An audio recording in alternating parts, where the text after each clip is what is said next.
नमस्कार, मैं अमित आनंद आप सभी का टॉपर्स एंड रैंकर्स पर स्वागत करता हूं। दोस्तों, आज हम लोग जो टॉपिक पढ़ने जा रहे हैं उस टॉपिक का नाम है सिंधु घाटी सभ्यता। और सिंधु घाटी सभ्यता की ये आज 5वीं क्लास है। इससे पहले हम लोग 4 क्लास पढ़ चुके हैं। तो आप लोगों में जो भी स्टूडेंट अभी भी जुड़े हुए हैं, यानी कि आज की क्लास देख रहे हैं, वो पिछले 4 क्लास को देख लें। सिंधु घाटी सभ्यता पर जो और 4 क्लास हम लोग पढ़ चुके हैं वो सभी प्लेलिस्ट में जाके देख लें, ताकि सिंधु घाटी सभ्यता से जो भी क्वेश्चन पूछा जाएगा वो एक भी क्वेश्चन एग्जाम में छूटे नहीं। ठीक है ना। तो चलिए आज स्टार्ट करते हैं, देखते हैं आगे इसमें क्या क्या पढ़ना है सिंधु घाटी सभ्यता में।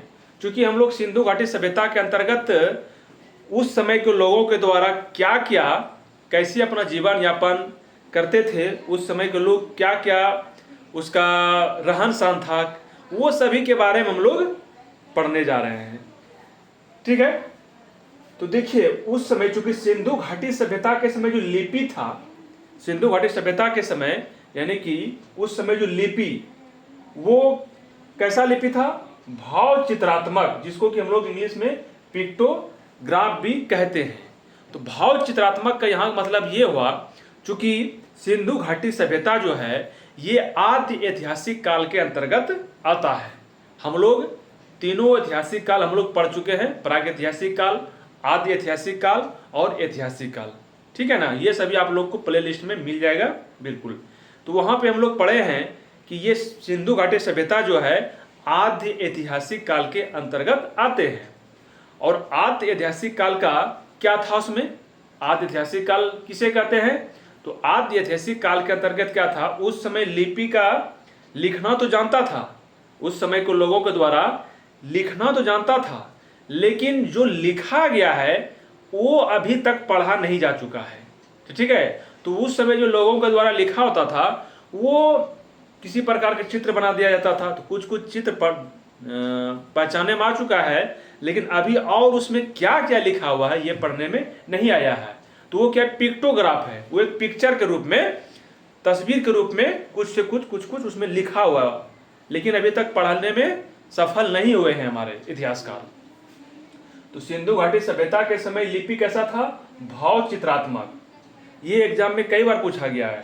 ठीक है।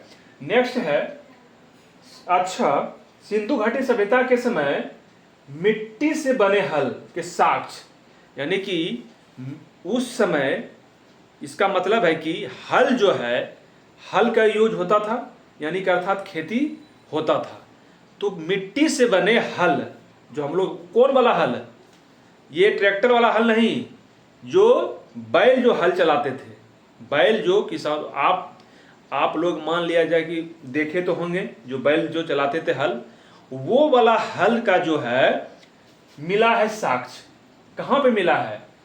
बनमाली, जो हरियाणा में बनमाली है, समझ गया ना। तो मिट्टी से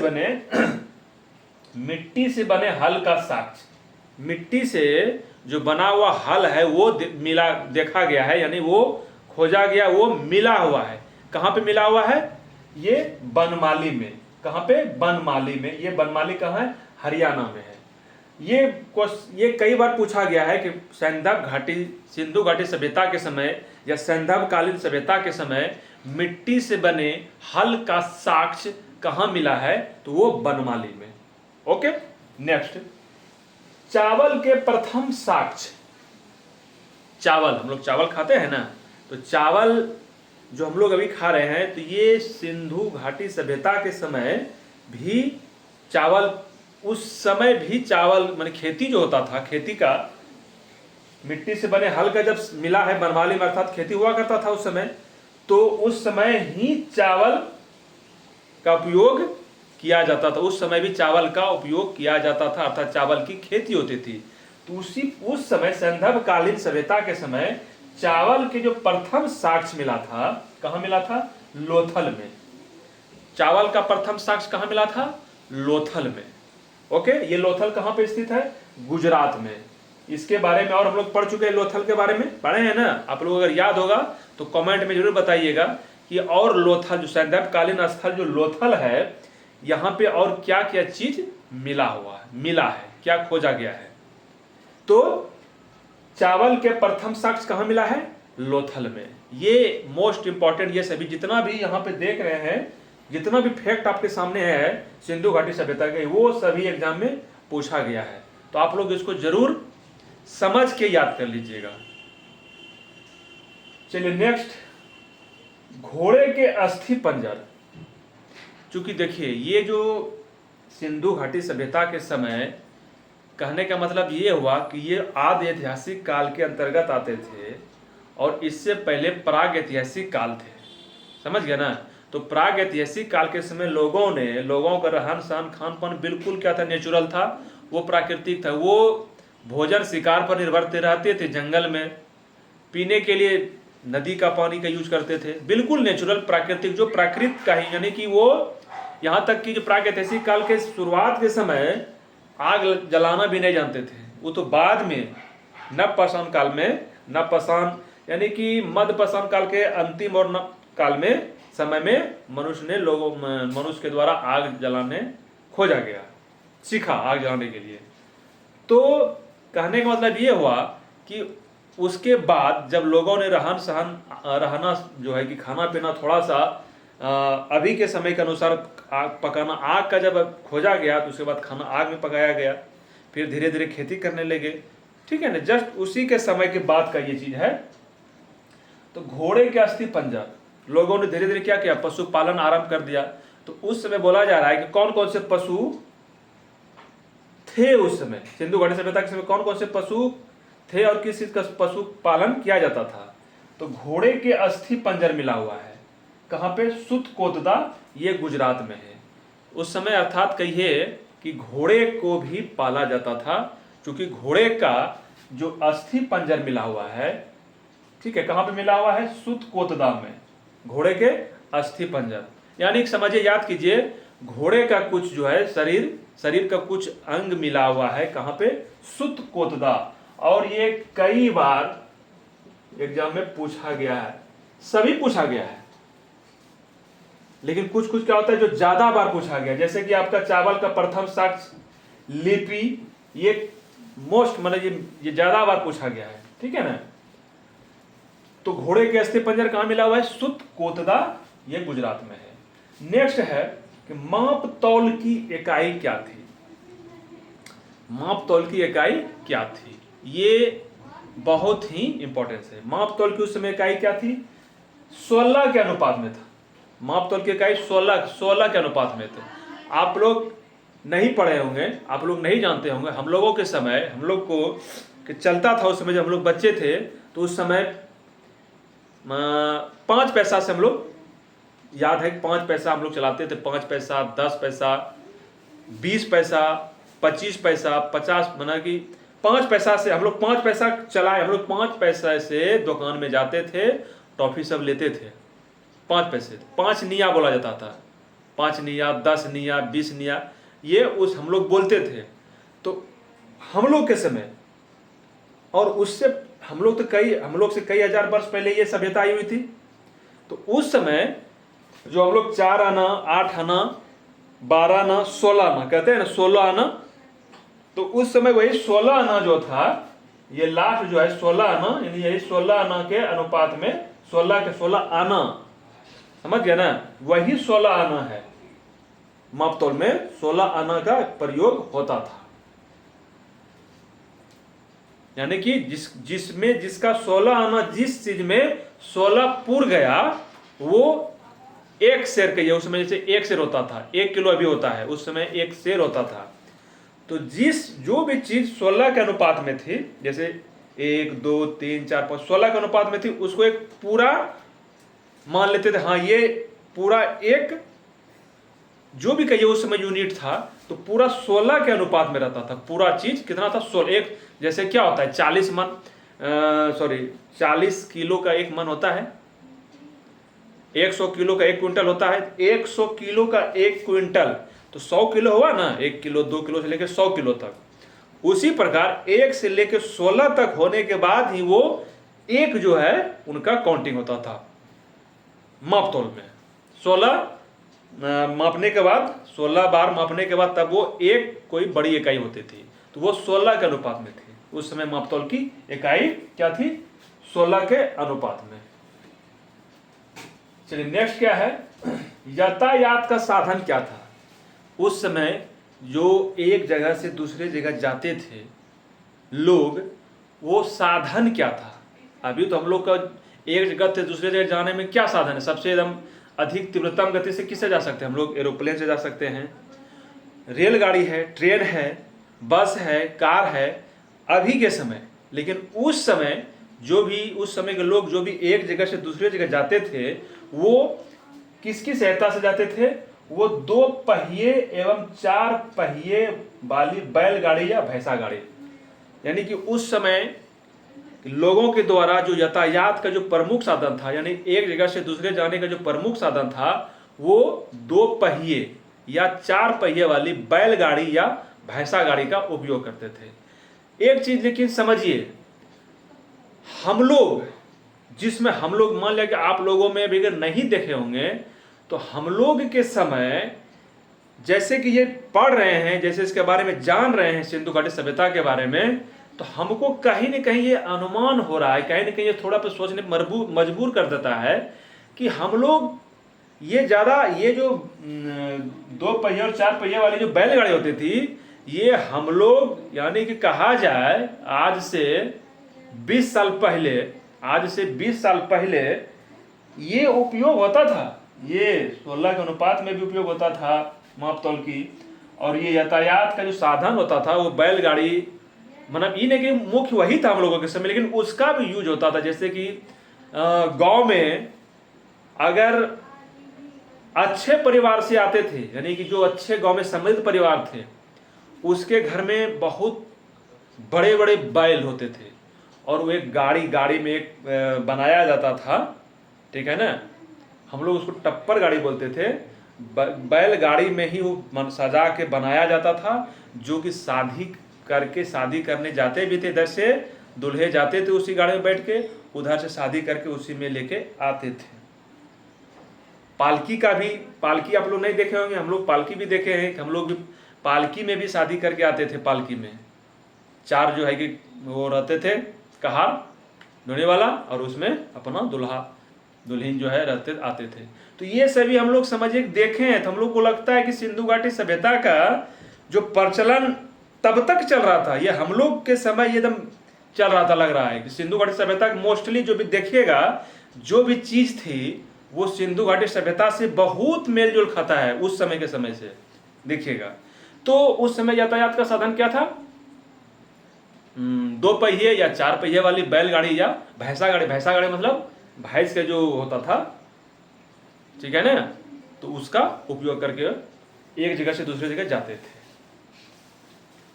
नेक्स्ट है कि मेसोपोटामिया के अभिलेखों में वर्णित, जैसे कि हम लोग मेसोपोटामिया के अभिलेख, हम लोग सभ्यता पढ़े हैं, हम लोग पढ़ रहे हैं सभ्यता, सिंधु घाटी सभ्यता। इससे पहले हम लोग फर्स्ट क्लास में क्या पढ़े थे? सिंधु घाटी सभ्यता के समकालीन और भी सभ्यता का विकास हुआ था, जिसमें कि मेसोपोटामिया की सभ्यता, मिस्र की सभ्यता और चीनी सभ्यता। तो उसमें मेसोपोटामिया के सभ्यता में, मेसोपोटामिया के अभिलेखों में, समझ गए ना, वर्णित एक मेसोपोटामिया का जो एक अभिलेख है उसमें एक शब्द वर्णित है, मेलुहा। ये क्या है? मेलुहा। तो उसमें जो मेलुहा शब्द का वर्णन किया गया है मेसोपोटामिया के अभिलेख में, तो कह रहा है वो मेलुहा शब्द का क्या अभिप्राय, यानी मेलुहा शब्द का क्या अर्थ हुआ, जो कि मेसोपोटामिया के अभिलेख में मेलुहा शब्द का जिक्र किया गया है। वो मेलुहा शब्द क्या है जो मेसोपोटामिया के अभिलेखों में जिक्र है? तो उस मेलुहा शब्द का जो अभिप्राय है, ये सिंधु सभ्यता से ही है। किससे है? सिंधु सभ्यता से ही है।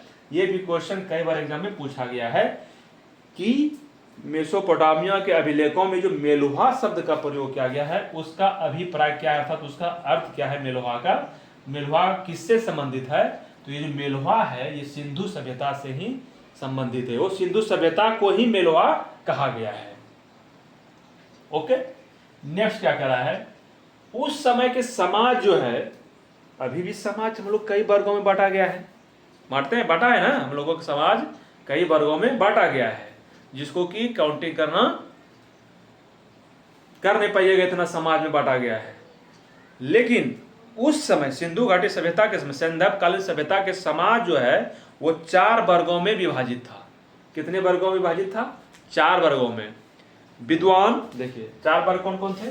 पहला था हमारा विद्वान वर्ग, दूसरा योद्धा, तीसरा व्यापारी वर्ग और चौथा श्रमिक वर्ग। तो क्वेश्चन पूछा जाता है सैंधव कालीन सभ्यता के समय के जो समाज थे वो कितने वर्गों में बांटा गया था? वो 4 वर्गों में विभाजित थे। कौन कौन? विद्वान, योद्धा, व्यापारी और श्रमिक। विद्वान, योद्धा, व्यापारी। विद्वान यानी जो विद्वान, जो पढ़ा लिखा, जो पुरोहित थे, जो पंडित जी थे, जो वो विद्वान सबसे वो पहले थे, ठीक है। फिर योद्धा वर्ग के पोजीशन जो कहिए, जिस विद्वान का सबसे पोजीशन हाई था, उसके बाद योद्धा जो युद्ध करने वाले थे उसका पोजीशन था, फिर व्यापारी व्यापार करने वाले का जो पोजीशन था, और लास्ट में श्रमिक जो मजदूर होते थे उसका पोजीशन था। तो ये जो समाज कितने वर्गों में विभाजित थे? 4 वर्गों में।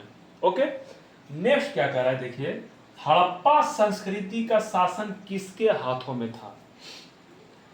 कहीं न कहीं देखिए हमारे देश का शासन किसके हाथों? हमारे देश के शासन प्रधानमंत्री श्री नरेंद्र दामोदर दास मोदी के हाथों में है ना। तो उस समय कोई जो है कि इंडिविजुअल, कोई पर्सनल जो है उसमें नहीं हुआ करते थे, राजा या लीडर तो दूर वाली बात है, उस समय तो राजा ही चलते होंगे। तो सिंधु घाटी सभ्यता, सैंधव कालीन सभ्यता के समय कोई पर्सनल या इंडिविजुअल कोई भी राजा नहीं थे उस समय। कह रहा है, संभवतः बताया जा रहा है कि सैंधव घाटी सभ्यता के समय उसका जो हड़प्पा, क्या कह रहा है, हड़प्पा संस्कृति का शासन किसके हाथों में था? ये वणिक वर्ग के हाथों में था। शासन जो था किसके हाथों में था? वणिक वर्ग। वणिक वर्ग अर्थात ये व्यापारी जो है, ये जो व्यापारी है, इसी व्यापारी वर्ग के हाथों में था हड़प्पा संस्कृति का शासन। किसके हाथों में? वणिक वर्ग के हाथों में। और वणिक वर्ग अर्थात व्यापारी वर्ग के हाथों में हड़प्पा संस्कृति का शासन था। नेक्स्ट कह रहा है कि हड़प्पा एवं मोहनजोदड़ो को जुड़वा राजधानी किसने कहा? एक विस्तृत साम्राज्य जो सिंधु घाटी सभ्यता है, सिंधु घाटी सभ्यता है ना, एक सिंधु घाटी सभ्यता और एक विस्तृत साम्राज्य था। तो सिंधु घाटी सभ्यता में जो हड़प्पा एवं मोहनजोदड़ो है, जो हड़प्पा और मोहनजोदड़ो है, उसको सिंधु घाटी विस्तृत साम्राज्य की जुड़वा राजधानी, जुड़वा राजधानी क्या बोला जाता है? किसको? जैसे एक देश का राजधानी 2 है, किसी भी एक देश का राजधानी 2 है, उसको जुड़वा राजधानी बोला जाता है। तो आप लोग बताइएगा कमेंट में किस देश की राजधानी, किस किस देश की राजधानी 2 गो है, यानी कि उसी को जुड़वा राजधानी कहा जाता है, ठीक है ना। तो पिग्गट जो थे, ये पिग्गट नाम है, ठीक है ना। तो पिग्गट ने सिंधु घाटी सभ्यता के अंतर्गत जो हड़प्पा एवं मोहनजोदड़ो स्थल था, इसको जुड़वा राजधानी कहा था। पिग्गट ने हड़प्पा एवं मोहनजोदड़ो को जुड़वा राजधानी कहा। यह भी क्वेश्चन कई बार पूछा गया है कि हड़प्पा एवं मोहनजोदड़ो को सिंधु घाटी सभ्यता के जुड़वा राजधानी किसने कहा? पिग्गट ने। नेक्स्ट है उर्वरता की देवी। देखिए उस समय के लोगों के द्वारा जो पूजा किया, उस समय के लोगों द्वारा भी पूजा करने का प्रमाण है। वो पूजा, वो अंधविश्वास वो नहीं करते थे, अंधविश्वास नहीं थे, समझ गए ना। वो अंधविश्वास पे नहीं करते थे, वो पूजा नेचुरल करते थे और रियल करते थे, प्रैक्टिकल करते थे, समझ गए ना। तो वो पूजा देखिए किसका करते थे? उर्वरता की देवी, धरती की पूजा।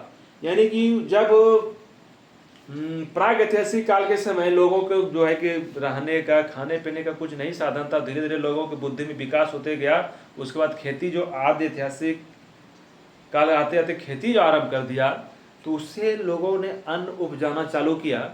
बताएंगे सबसे पहले कौन सा अन्न उपजाया गया, समझ गया ना। ये चावल का जो प्रथम साक्ष्य, ये पहला अन्न नहीं उपजाया गया था, पहला उपजाया गया नहीं था सिंधु सभ्यता के समय। वो आगे हम लोग पढ़ेंगे, पढ़ भी चुके हैं। सिंधु सभ्यता के समय जो सबसे पहले उपजाया गया क्या था? गेहूं और जौ था, ठीक है ना। तो धरती की जो उर्वरता की देवी, चूंकि धरती से अन्न उपजता था, इसलिए इसी धरती से अन्न उपजता था, इसलिए इस धरती को ही उर्वरता की देवी कहकर पूजा किया जाता था। इस धरती को किसकी देवी? उर्वरता की देवी, यानी कि उपजाऊ, उर्वरता में नहीं हुआ कि जो उपजता था, तो ये धरती से अन्न उपजता था, इसलिए इस धरती की पूजा करते थे। साथ ही साथ वृक्ष पूजा और शिव पूजा का भी प्रचलन का भी साक्ष्य मिला है। वृक्ष का भी पूजा करते थे, वृक्ष का भी पूजा होता था, धरती की पूजा तो हुए करता था, साथ ही साथ वृक्ष का भी पूजा का भी साक्ष्य मिला और शिव पूजा का भी साक्ष्य मिला है। तो धरती की पूजा, वृक्ष की पूजा और शिव की भी पूजा का साक्ष्य मिला हुआ है सिंधु घाटी सभ्यता के समय लोगों के द्वारा। नेक्स्ट है, देखिए क्या करें, स्वास्तिक चिन्ह। स्वास्तिक चिन्ह आप लोग जानते होंगे। स्वास्तिक चिन्ह देखिए, ये स्वास्तिक चिन्ह, ये कई हर जगह आप लोगों को देखने को मिलता होगा।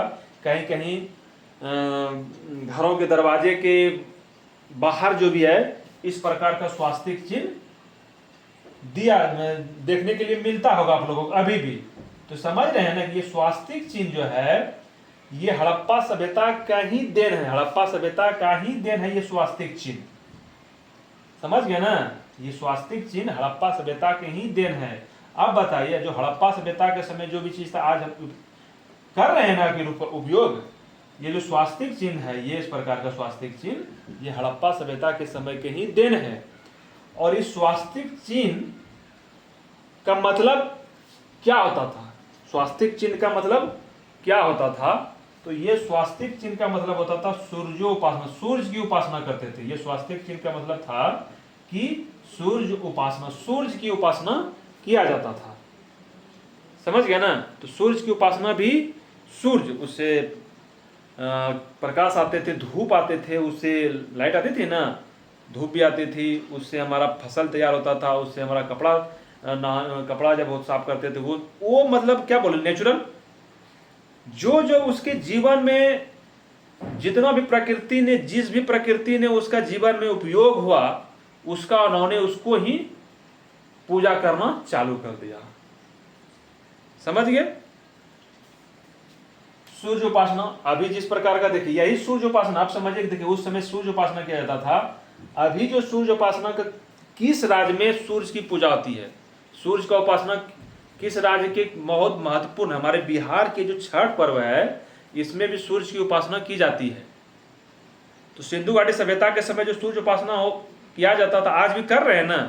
तो सिंधु घाटी सभ्यता के समय, उस समय जो है, अभी कहिए कि कुछ कुछ जो है कि अभी है थोड़ा, लेकिन मात्र ज़्यादा दिन नहीं हुआ है, 15 से 20 साल पहले ये सभी लगभग चीज सिंधु घाटी सभ्यता के समय का ही हम लोग उसके करते थे, प्रचलन में थे करीब करीब। ठीक है।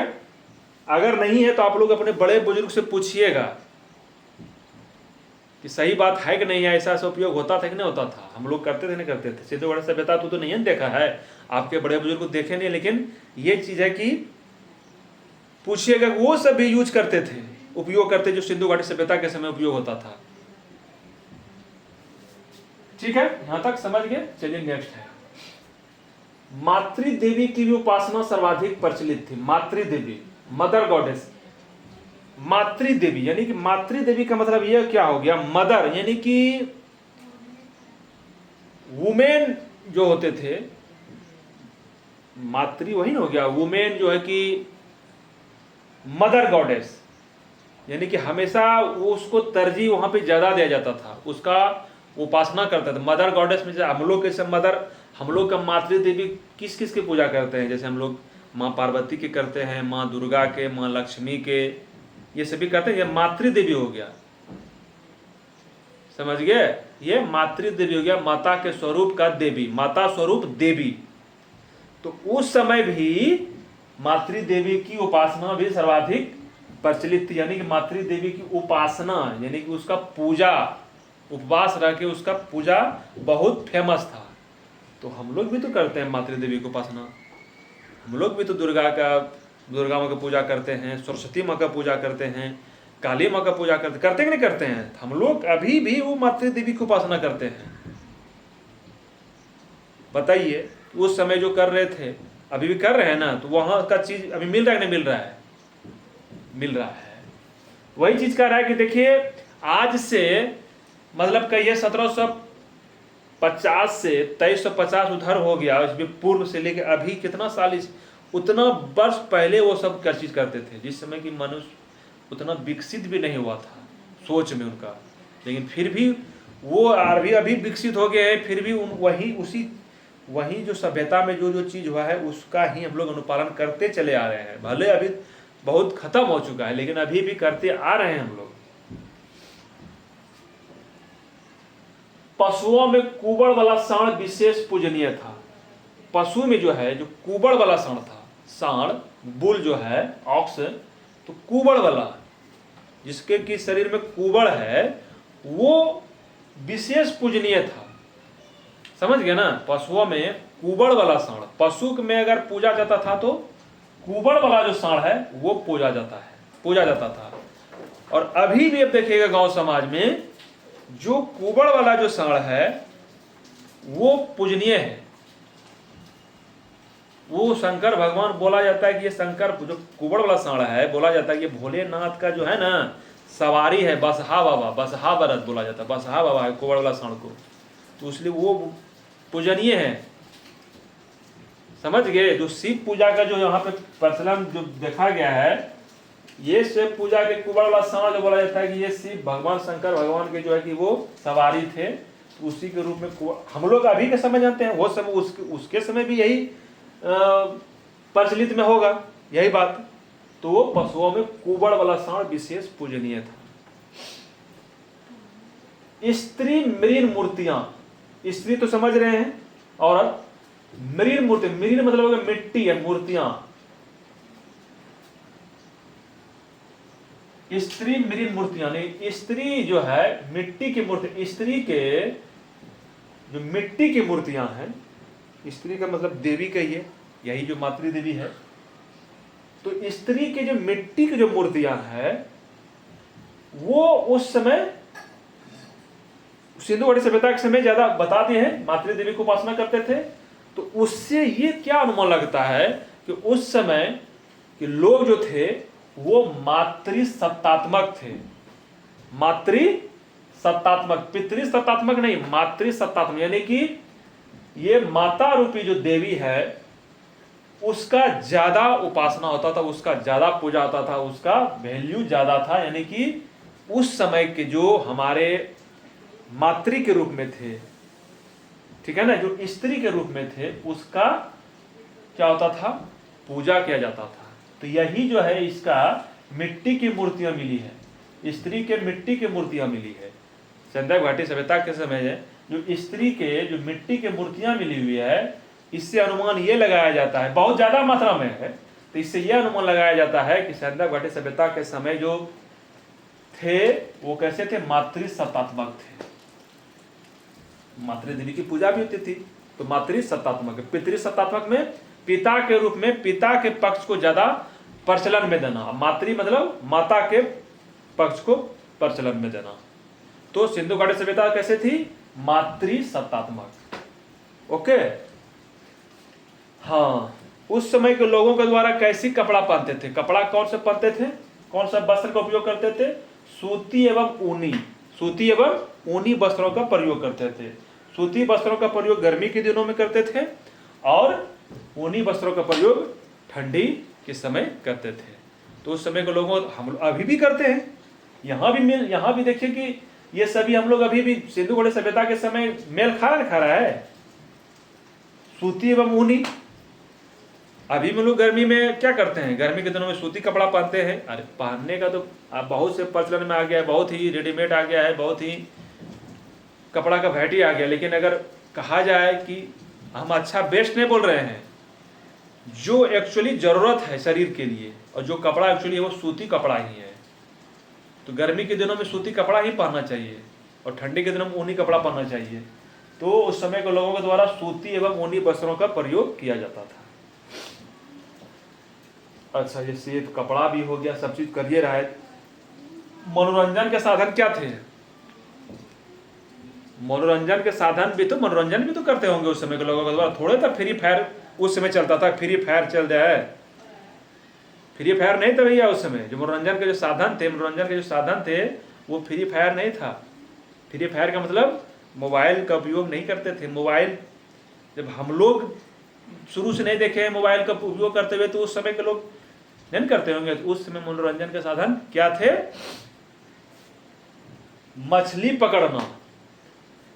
क्रिकेट भी नहीं थे, वैभव सूर्यवंशी की तरफ पूरा छक्का उड़ा दिए, ठीक है। अब फुटबॉल रोनाल्डो की तरफ फुटबॉल, मेसी की तरफ फुटबॉल खेलने लगे, नहीं। उस समय वो सब, जब विकास ही, बुद्धि का विकास धीरे धीरे हुआ है, तो आप कैसे कह सकते हैं कि उस समय के लोगों के द्वारा मनोरंजन के साधन क्या क्या थे? नेचर, प्रकृति के साथ ही वो आनंद लेते थे।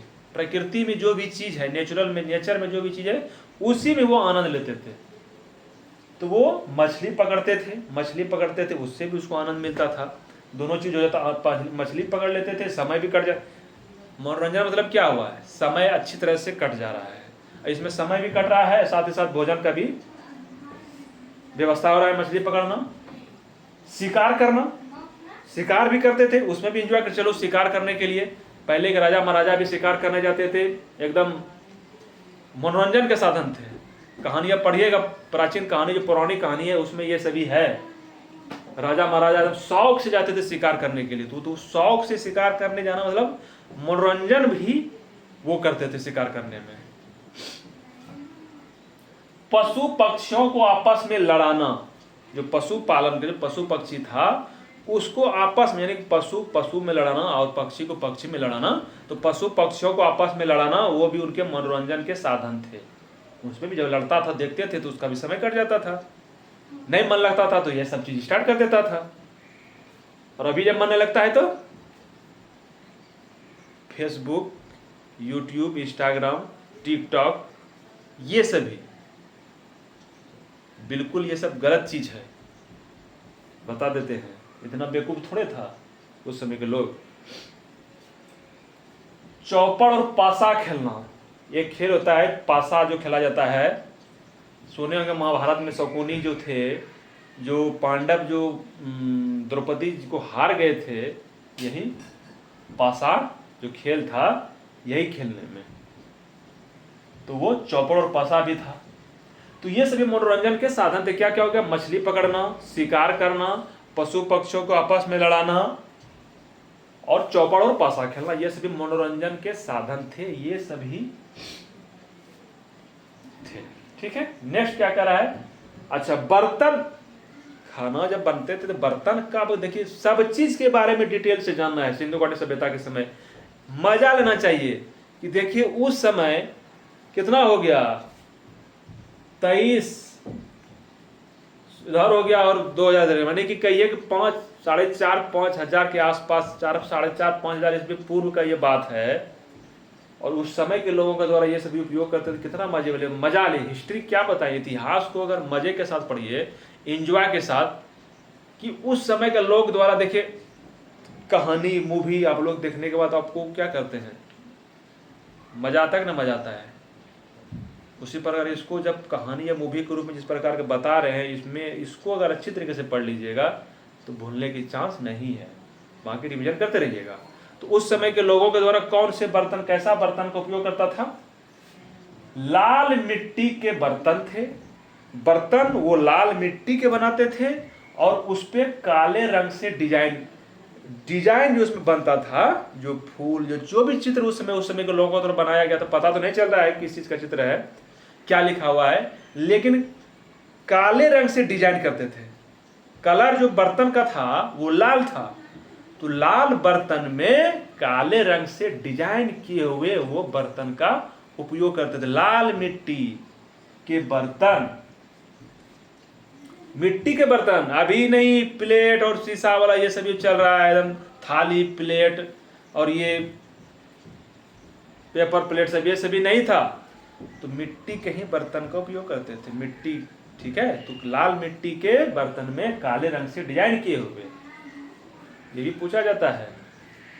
नेक्स्ट है, हाँ अच्छा ये बताइए इधर कहीं आप लोगों को ये पता, जैसे मनोरंजन के साधन में ये सभी रहता है कि युद्ध करना भी मनोरंजन के साधन थे, ये सब तो नहीं इसमें था। तो इससे क्या होता है कि सैंधववासी तलवार से परिचित नहीं था। तलवार से, चूंकि तलवार लोहे से सिंधु घाटी सभ्यता के समय लोहे से परिचित नहीं था। जब लोहा से ही परिचित नहीं था तो तलवार कहाँ से आएगा भाई? तलवार जब नहीं है तो इसका मतलब क्या है? उस समय के लोगों के द्वारा युद्ध नहीं होता था, युद्ध नहीं किया जाता था, लड़ाई नहीं होता था। जब लड़ाई नहीं होता था तो ये सभी का प्रयोग, अस्त्र का प्रयोग देखने के लिए नहीं मिला है। तो वो कह रहा है कि जब तलवार नहीं मिला है तो क्या देखा भाई? जब तलवार नहीं मिला तो कहता, सोचता है ना इतिहासकार कि हो सकता है उस समय युद्ध करता तो किस चीज से उपयोग करता था युद्ध का? तो भाई तलवारें नहीं मिला, अर्थात जब तलवारें नहीं मिला तो युद्ध वो सब करते ही नहीं थे, शांति प्रिय थे। उस समय के लोग शांति प्रिय थे, मस्ती में, एंजॉय में रहते थे। इस प्रकार का लड़ाई नहीं कि America Iran, Israel Iran, Ukraine रूस, भारत पाकिस्तान, समझ गए ना? ये उस प्रकार का नहीं थे उस समय, बिल्कुल शांत थे, आदमी अपने में खाते थे। जब तक शांत थे उसके बाद नहीं इतना डेवलप किया था। पूरा उस समय शहरीकरण था सिंधु घाटी सभ्यता का, उस समय शहरीकरण था, शहरी था ना भाई। तो जब यही सब करते रहता, जब उसके बाद ये सब चालू हो गया तो क्या स्थिति हुआ? विकास हुआ। उस समय जो विकास था उसके बाद जो अभी तक हो रहा है, इससे पहले जो मुगल काल आया, अंग्रेज आया, वो चीज नहीं हो, क्योंकि वो लड़ता भी था, लड़ाता भी था, देश को लूटा, ये किया वो किया, तो विकास नहीं हुआ। समझ गया ना? अब जो है धीरे धीरे मनुष्य के बुद्धि में विकास होते चला गया। अब समझदार है, समझ में आया, ये सभी चीज को पढ़ा, जाना कि भाई उस समय के लोग किस प्रकार क्यों विकास कर लेते थे। तो समझा जब यही, तो तलवार से ही परिचित नहीं था। किसी भी देश का जो आर्थिक पावर है, इकोनॉमिक पावर है, जो आर्थिक मजबूती है, युद्ध जो है ना, वो युद्ध बहुत बड़ा क्षति करता है। जब युद्ध होता है किसी भी देश में, देश से, तो बहुत आर्थिक क्षति होता है। वही अगर देश के उतना खर्चा अगर देश के विकास में कर दिया जाए तो बताइए कहाँ पे जाएगा? कितना हजार, कितना लाख करोड़ रक्षा बजट होता है। अगर उधर नहीं चीज होता तो उतना जो है आर्थिक चीज इधर उपयोग में होता तो विकास होता ही होता। लेकिन भाई नहीं, युद्ध करना है, जाओ भाई ठीक है करो। और कहिएगा युद्ध भी करेंगे, पाकिस्तान के ऐसा युद्ध भी करेंगे, और उसके बाद हमको जब अमेरिका भी बनेंगे, तो संभव है? पाकिस्तान के पास संभव है? हमारा देश तो चलिए मल्टीपर्पज सब चीज में युद्ध भी कर लेगा, विकास के भी हम लोग बहुत अग्रसर हैं। लेकिन समझाए कि युद्ध से विकास बहुत हद तक प्रभावित होता है, चाहे वो देश लेवल पे हो, चाहे वो घर में हो, चाहे वो समाज में हो। आप ही मान लिया जाए कि समाज में, अपने परिवार में एक दूसरे से युद्ध लड़ाई कर लिए, उसके बाद फिर वो जाके थाना में केस कर दिया, केस किया तो आप जाइए, जेल जाइए, ये जाइए, कितना लफड़ा लगता है, वकील से, इससे उससे करते करते आप लोग को बहुत, एक बोले नहीं, घर से जो है बहुत पैसा खर्चा हो जाता है। जो इसमें फंसा होगा उसको समझ में आता होगा। इसलिए कभी भी कोशिश, अगर आपको आगे बढ़ना है तो कभी भी इस फेर में नहीं रहिएगा, इससे परिचित नहीं रहिएगा। तलवार मतलब वो सब चीज में आ जाता है, एकदम मॉडर्न अस्त्र। तो ये सब, इससे आगे बढ़ना है भाई तो सिंधु घाटी सभ्यता के समय के लोगों के द्वारा चलिए, ठीक है, तो आगे बढ़ जाइएगा। तो उस समय सैंधववासी तलवार से परिचित नहीं था। साथ ही साथ सिंधु घाटी नगरों में मंदिर के अवशेष नहीं मिले भैया। उसमें मंदिर जो थे, मंदिर काहे क्यों रहेंगे भाई? वो तो डायरेक्ट धरती की पूजा, वृक्ष की पूजा। एक यहाँ शिव जी का पूजा के दिया गया है, ठीक है, लेकिन देखिए यहाँ पे धरती की पूजा और वृक्ष की पूजा, इसमें मंदिर की क्या जरूरत है? धरती, जितना बड़ा धरती मंदिर उसका बना लेगा, वृक्ष बहुत है उसका मंदिर बनेगा? वृक्ष तो हर जगह है, तो पूजा कर लेते थे। ये तो कुबड़ वाले साढ़, ये तो एक जगह स्थिर रहेगा नहीं, तो जहाँ तो वही जहाँ जहाँ जितना भी था, जहाँ जहाँ कुबड़ वाला साढ़, उसका पूजा हो जाता था। तो एक शिव पूजा, तो लेकिन ये जो शिव जब पूजा होता था, शिव पूजा, उसमें क्या बताए थे? तीन मूर्ति था, समझे ना? वो शिव थे, शिव के वो पूजा करते थे। तो भाई उस समय मंदिर सिंधु घाटी सभ्यता के समय नगरों में मंदिर के अवशेष नहीं मिले, यानी कि मंदिर जब अवशेष नहीं मिले तो उसका मतलब मंदिर का निर्माण हुआ ही नहीं था। अब मंदिर का निर्माण क्यों होता, बता ही दिए, मंदिर का निर्माण जरूरत ही नहीं है। अभी थोड़े ना है कि हम लोगों के मंदिर में सब देवता जो है कि पधारते हैं समय समय पे। ये हम लोग का विश्वास है, आस्था है कि चलिए भाई देवघर में सावन में, काशी विश्वनाथ में हमारे महादेव जी आते हैं, ये हम लोग आस्था है। लेकिन उस समय लोगों द्वारा ऐसे भी नहीं थे, वो डायरेक्ट पूजा कर लेते थे। पर्दा प्रथा में वेश्यावृत्ति, ये तो ऐसा, ये चीज जो है ये कभी नहीं खत्म होने वाला है, हमको लग रहा है। ये कोई भी सभ्यता हो जाए, कितनों भी युग हो जाए, ये हर जगह उपलब्ध था। पर्दा प्रथा था, ये था, औरत जो है पर्दे में रहते थे। साथ ही साथ इसका अपोजिट भी थे, वेश्यावृत्ति में भी वेश्यावृत्ति भी होते थे, समझ गया ना। एक तरफ पर्दा प्रथा भी थे, दूसरी तरफ वेश्यावृत्ति भी प्रचलित थी। तो लेकिन धीरे धीरे ये धीरे धीरे खत्म हो रहा है, लेकिन ये खत्म नहीं होने जा रहा है। देखिए ये खत्म हो रहा है, पर्दा प्रथा खत्म हो रहा है। कैसे, जिस भी समझिए जो भी मान लिया जाए कि किसी का, ये हम नहीं कहते हैं किसी को तकलीफ नहीं हो, लेकिन ये चीज बताइए, ये पर्दा प्रथा, अब कोई मान लिया कि हम बड़े भाई है या कोई बड़े भाई है और छोटे भाई की जो पत्नी है वो ऐसे उसको जब देखिए घर में तो बहुत बड़ा घूंघट लेके एकदम पूरा एकदम बैठल रहेगी, वो चलेगी, उसका चेहरा नहीं देख पाइएगा। लेकिन वही चेहरा आप जाइए फेसबुक और इंस्टाग्राम पे, उसका चेहरा एकदम पूरा खुला हुआ रहता है। तो जब वहाँ फेसलेस वहाँ पे हो गया, फेस वो दिखा गया, तो बताइए तो कोई है पर्दा प्रथा रहा? इधर तो पूरा फर्स्ट क्लास है एकदम भारतीय परंपरा, एकदम नारी का जो होता है संस्कृति का पालन करते हुए जब जा रहे हैं, रिपा किसका है भाई पत्नी है, किसका जो भी चीज़ है, जैसे आप फेसबुक इंस्टाग्राम पे गए तो वही चीज़ वहाँ जाके हीरोइन बन गई है। तो पर्दा प्रथा भी वो वहाँ के साथ साथ अब धीरे धीरे मतलब वो जो है क्या बोले जाते हैं उसको, ऑनलाइन से ऑफलाइन भी पर्दा प्रथा समाप्त होते जा रहा है। अब बड़े छोटे का देखते होंगे समाज में अभी भी अगर होते हैं तो धीरे धीरे, देखिए शहर सब सिटी सब तो है ही है, उसमें तो पर्दा प्रथा खत्म ही हो गया। गांव समाज में अभी भी है, लेकिन वो भी धीरे धीरे खत्म हो रहा है। ठीक है, तो ये पर्दा प्रथा में वेश्यावृत्ति ये लेकिन था उस समय, हम लोगों को याद है। क्या बताए, एक बार हम बस से कहीं जा रहे थे, मतलब घर की ओर, घर ही जा रहे थे, याद नहीं आ रहा है। तो उसमें जो है हम लोग भी सीट पे बैठे हुए थे, तो उसमें एक बूढ़े बाबा जो करीब हमको लग रहा है कि एज अप्रॉक्स 60 ज़्यादा, हमको लग रहा है 65 या 70 साल के होंगे, और उनकी एक बूढ़ी माँ पत्नी वो भी जा रहे थे। चूँकि तो एक साइड में सीट नहीं मिला, तो एक साइड में उनका बूढ़े बाबा थे और एक साइड में उसकी बूढ़ी माँ थी।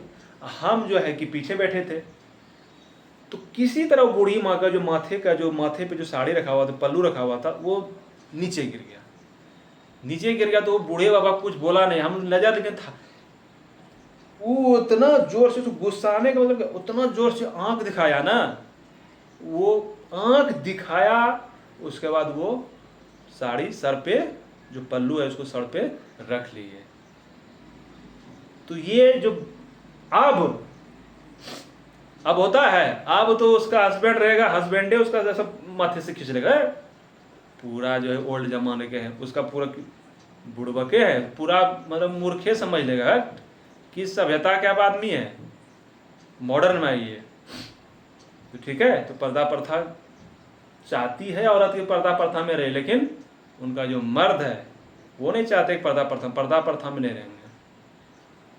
तो पर्दा प्रथा तो थे उस समय, जब अभी हम देखें बूढ़े बाबा को,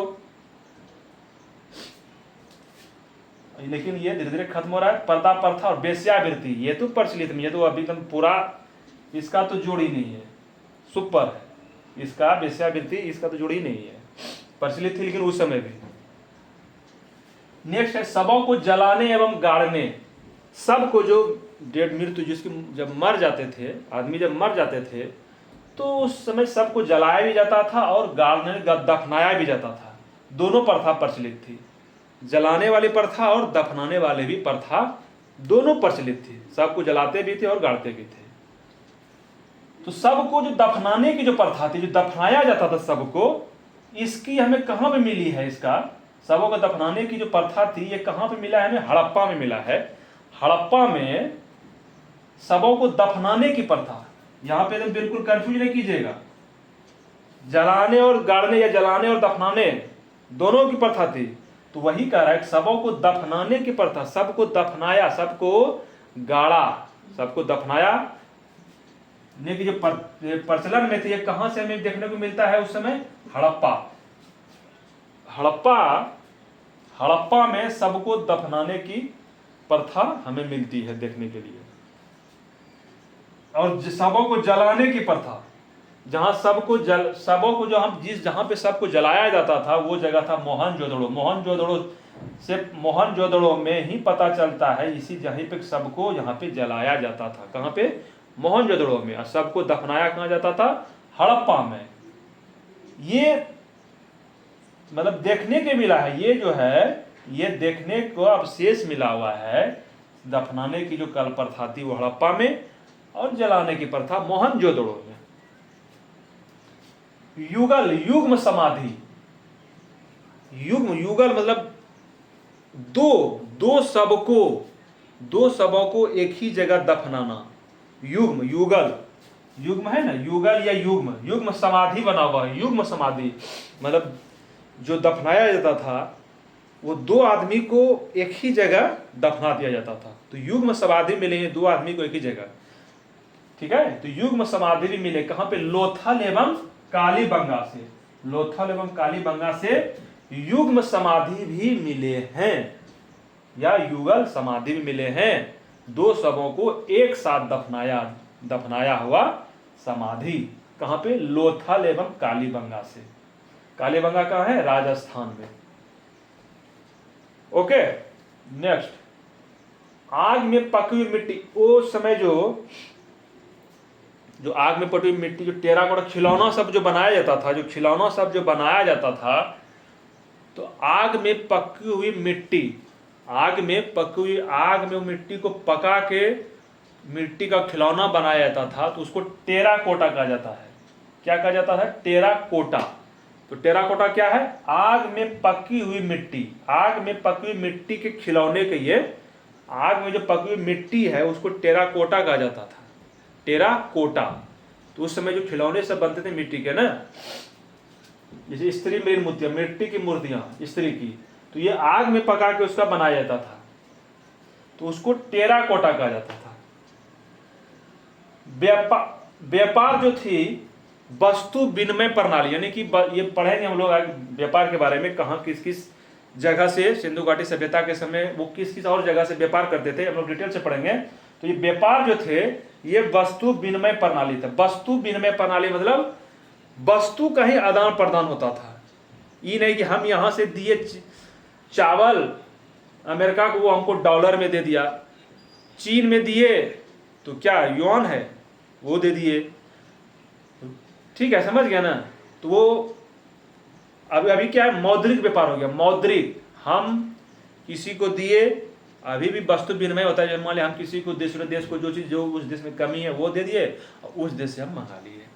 तो अभी मौद्रिक भी है और वस्तु विनिमय भी है, दोनों है, ठीक है ना। लेकिन उस समय फुल्ली क्या था? वस्तुएं विनिमय थी। हमारे देश में जो होते थे वो दूसरे देश में वो चीज़ नहीं होते थे, दे देते थे, और वहाँ पे जो भी होता था हम ले आते थे। तो वस्तु विनिमय प्रणाली था।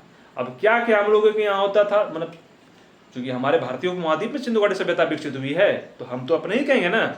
तो हमारे यहाँ पे जो भी चीज़ देखते हैं क्या क्या होता था और हमारे देश में क्या नहीं होता था, हम बाहर से क्या लाते थे, कहाँ से लाते थे, ये भी हम लोग डिटेल से पढ़ेंगे, ठीक है। तो बताइए कैसा लगा, मज़ा आया कि नहीं मज़ा आया, कॉन्सेप्ट हुआ कि नहीं कॉन्सेप्ट क्लियर हुआ, और हिस्ट्री कैसा मज़ा लगा नहीं लगा तो आप लोग कमेंट में ज़रूर बताइएगा। साथ ही साथ अगर ये पसंद आती है तो क्या कर सकते हैं, लाइक तो ज़रूर कर लीजिए। चलिए ठीक है, आज बस इतना ही। तब तक के लिए आपसे विदा लेते हैं। जय हिंद, जय भारत।